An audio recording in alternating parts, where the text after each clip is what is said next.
নমস্কাৰ আকৌ এবাৰ স্বাগতম জনাইছোঁ মোৰ অন্য এটা ভিডিঅ'লৈ।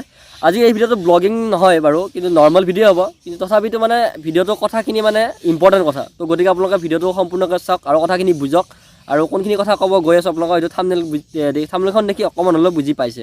তো গতিকে ভিডিঅ'টো আৰম্ভ কৰোঁ, তো আপোনালোকে ভিডিঅ'টো চাই থাকক স্কিপ নকৰাকৈ। এইখন যে দেখিছে সোণোৱালী ধানৰ পথাৰ, ইয়াৰ পৰা যিটো মানে চাউল ওলাব আপোনাৰ পিয়'ৰ চাউল, এইটো হৈছে আপোনাৰ মানে কোনো ভেজাল নাই ন, সেই চাউলটো মানে কোনো ধৰণৰ ভেজাল নোহোৱা চাউল, আৰু এইটো আপোনাৰ পিয়'ৰ মানে গাঁৱলীয়া চাউল বুলি ক'ব লাগিব। আৰু যিখিনি মানুহে মানে খেতি কৰে আমাৰ দেশত, সেইখিনি মানুহক মানে দুখীয়া স্তৰত ৰখা হয়, মানে আপোনাৰ নিম্ন খাপৰ বুলি ধৰি লোৱা হয়, ঠিক আছে। আৰু সেই নিম্ন খাপৰ মানুহখিনিকে মানে চৰকাৰে ৰেচন কাৰ্ডৰ চাউল দিয়ে। আৰু এই ৰেচন কাৰ্ডৰ চাউলখিনি অলপ ভেজাল থকা যেন নালাগেনে বাৰু?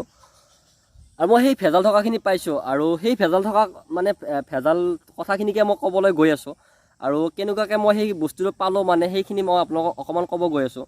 তো চাওক, মানে সেইদিনা আমাৰ চাউল ধুই আছিলে, তো ঘৰত চাউল ধুই থাকোঁতে মানে মই চাউল ধুই থাকোঁতে চালোঁ, আৰু মায়ে মানে চাউলখিনি মানে মোটামুটি 1 ঘণ্টামান তিয়াই থৈ দিছিলে।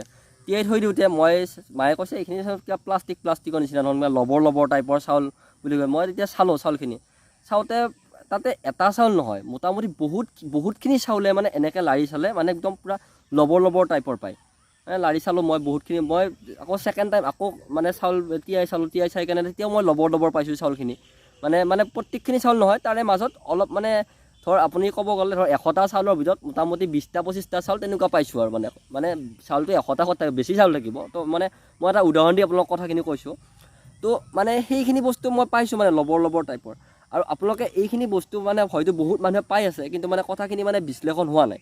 তো আপোনালোকে এই বস্তুটো অকণমান লক্ষ্য কৰক, আৰু মানে বস্তুটো এই কথাখিনি মানে চৰকাৰৰ নিৰীক্ষণ কৰিব লাগিব, আৰু নকৰিলে নহ'ব। কাৰণ দুখীয়া পৰিয়ালখিনি এইখিনি ক্ষেত্ৰত মানে বহুতখিনিয়ে মানে অসুবিধাৰ সন্মুখীন হ'ব।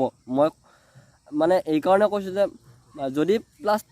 যদি সত্যকৈ যদি প্লাষ্টিক হয় মানে সেই বস্তুখিনি, তো প্লাষ্টিক যদি হয় তেতিয়াহ'লে কি হ'ব, কি এটা পৰিস্থিতি হ'ব গৈ আছে দেশত, ভাবি চাওক আপুনি, বা আপোনালোকে ভাবি চাওক সেইখিনি কথা। যদি সঁচাকৈ যদি প্লাষ্টিক যদি হয়, যদি আমি সঁচাকৈ যদি প্লাষ্টিক খাই আছোঁ চাউলৰ নামত, তেতিয়াহ'লে কি এটা পৰিস্থিতি হ'ব গৈ আছে দেশত, আপোনালোকে ভাবিলে অনুমান কৰিব পাৰিব।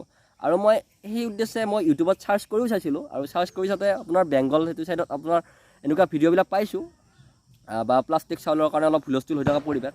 তো মানে আমাৰ অসমত তেনেকৈ ভিডিঅ' ওলোৱা নাই, তো মই গতিকে সেইখিনি কথা অকণমান ক'লোঁ। আৰু মই ঘৰত পাইছোঁ, আৰু আপোনালোকে কোনোবাই যদি সেনেকুৱা পাইছে ঘৰত, ভিডিঅ'টো মানে আপোনালোকে কমেণ্ট কৰি জনাব, আৰু অকণমান বস্তু নিৰীক্ষণ কৰি চাব চৰকাৰক মই অনুৰোধ জনাইছোঁ, আৰু যাতে চাউলৰ নামত আমি প্লাষ্টিক খাই থাকিব নালাগে।